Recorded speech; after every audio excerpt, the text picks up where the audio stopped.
कि बीती सदियों में हमने दुनिया को एक से बढ़कर एक बेहतरीन साइंटिस्ट, बेहतरीन टेक्नीशियंस, टेक्नोलॉजी एंटरप्राइज लीडर्स हमने दिए हैं।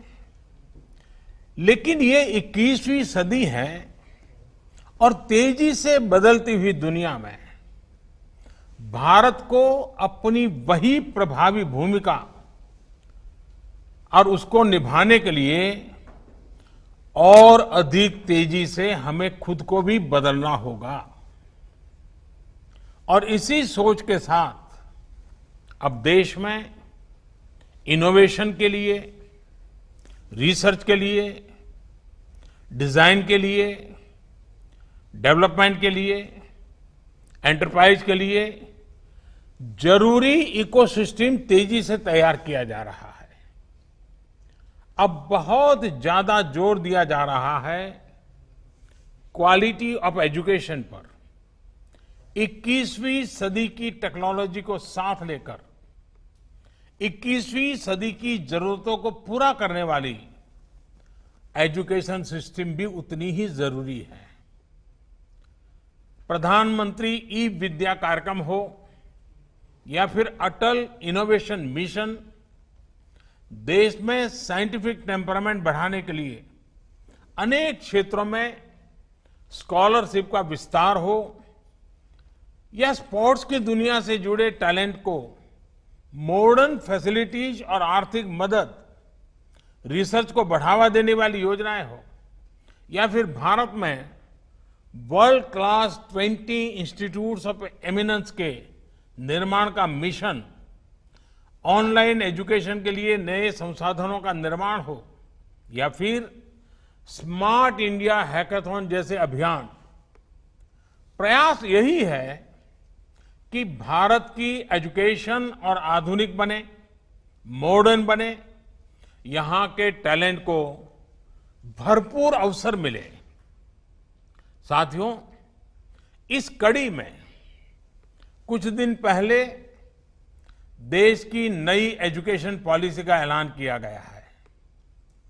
ये पॉलिसी 21वीं सदी के नौजवानों की सोच, उनकी जरूरतें, उनकी आशाओं, अपेक्षाओं और आकांक्षाओं को देखते हुए बनाने का व्यापक प्रयास हुआ है। 5 वर्ष तक देश भर में इसके हर बिंदु पर व्यापक डिबेट और डिस्कशन हुए हैं, हर स्तर पर हुए हैं और तब जाकर ये नई नीति बनी है। ये सच्चे अर्थ में पूरे भारत को, भारत के सपनों को, भारत की भावी पीढ़ी की आशा आकांक्षाओं को अपने में समेटे हुए नई भारत की शिक्षा नीति आई है। इसमें हर क्षेत्र, हर राज्य के विद्वानों के विचारों को समाहित किया गया है और इसलिए ये सिर्फ एक पॉलिसी डॉक्यूमेंट नहीं है, बल्कि 130 करोड़ से अधिक भारतीयों की एस्पिरेशंस का रिफ्लेक्शन भी है। साथियों, आप भी अपने आसपास देखते होंगे, आज भी अनेक बच्चों को लगता है कि उनको एक ऐसे विषय के आधार पर जज किया जाता है जिसमें उसका कभी इंटरेस्ट था ही नहीं। माँ बाप का, रिश्तेदारों का, दोस्तों का, ओवरऑल एनवायरनमेंट का प्रेशर होता है, तो वो दूसरों द्वारा चुने गए सब्जेक्ट्स मजबूरन पढ़ने लगते हैं।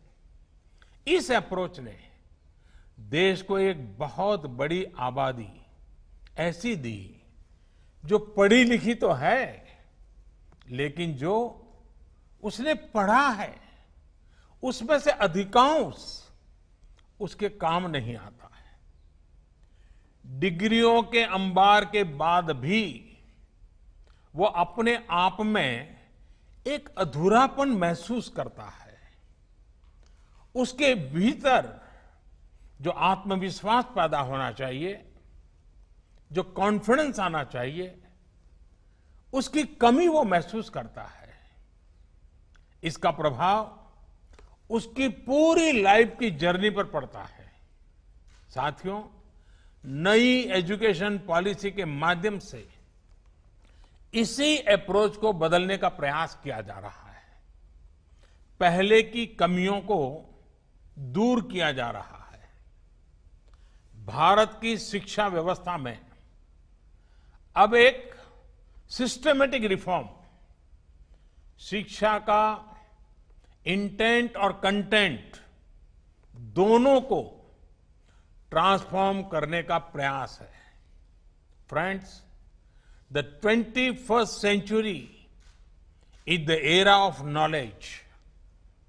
This is the time to increase focus on learning, research, innovation.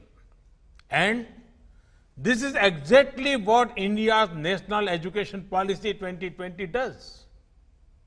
This policy wants to make your school, college and university experience fruitful, broad-based, one that guides you to your natural passions. Friends, you are among the best and brightest of India. This hackathon is not the first problem you have tried to solve, nor is this the last. I want you and youngsters like you not to stop doing three things: learning, questioning, solving. When you learn, you get the wisdom to question. When you question, you get out of the box methods to solve problems. When you do that, you grow. Due to your effort, our nation grows. Our planet prospers. Friends, India's national education policy reflects these spirits. We are shifting from the burden of the school bag, which does not last beyond school, to the boon of learning, which helps for life. From simply memorizing to critical thinking. For years, the limitations of the system had an adverse effect on the lives of students. No longer. The national education policy reflects the aspirations of young India. It is not process-centric. It is people-centric and future-centric. Friends, among the most exciting things of the policy is the emphasis on interdisciplinary study. This concept has been gaining popularity, and rightly so. One size does not fit all. One subject does not define who you are. There are no limits to discovering something new. Human history has many examples of stalwarts who have accelerated in diverse areas, be it Aryabhatta, Leonardo da Vinci, Helen Keller, Gurudev Tagore. Now, we have done away with some traditional boundaries between arts, science, commerce. If someone is interested, they can learn maths and music together, or coding and chemistry together. This will ensure the focus is on what the student wants to learn, rather than what the student is expected to do by society. Interdisciplinary studies gives you control. In the process, it also makes you flexible.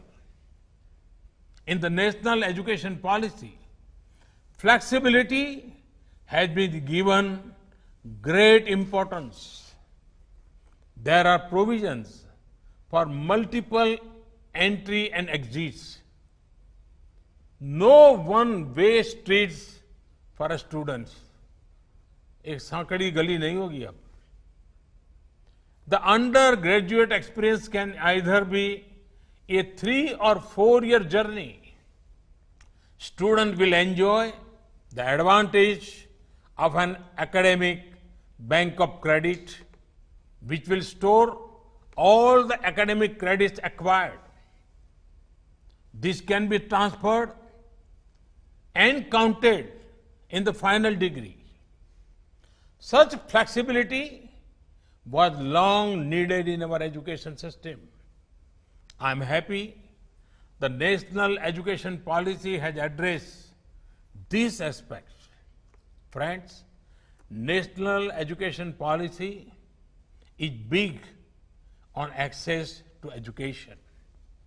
Starting from primary education, in higher education, the aim is to increase gross enrollment ratio to 50% by 2035. Other efforts, be it gender inclusion, fund, special education zones, question for open and distance learning will also help.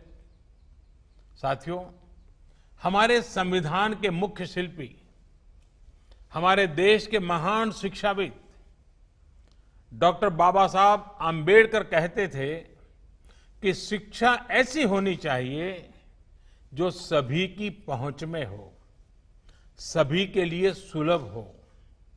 ये शिक्षा नीति उनके इस विचार को भी समर्पित है. ये एजुकेशन पॉलिसी जॉब सीकर्स के बजाय जॉब क्रिएटर्स बनाने पर बल देती है. यानी एक प्रकार से ये हमारे माइंडसेट में, हमारी अप्रोच में ही रिफॉर्म लाने का प्रयास है. इस पॉलिसी के फोकस में एक ऐसे आत्मनिर्भर युवा का निर्माण करना है जो ये तय कर पाए कि उसको जॉब करनी है, सर्विस करनी है या फिर एंटरप्रेन्योर बनना है. साथियों, हमारे देश में भाषा, लैंग्वेज हमेशा से एक संवेदनशील विषय रहा है. इसी एक बड़ी वजह है कि हमारे यहां स्थानीय भाषाओं को अपने हाल पर ही छोड़ दिया गया. उसे पनपने और आगे बढ़ने का मौका बहुत कम मिला.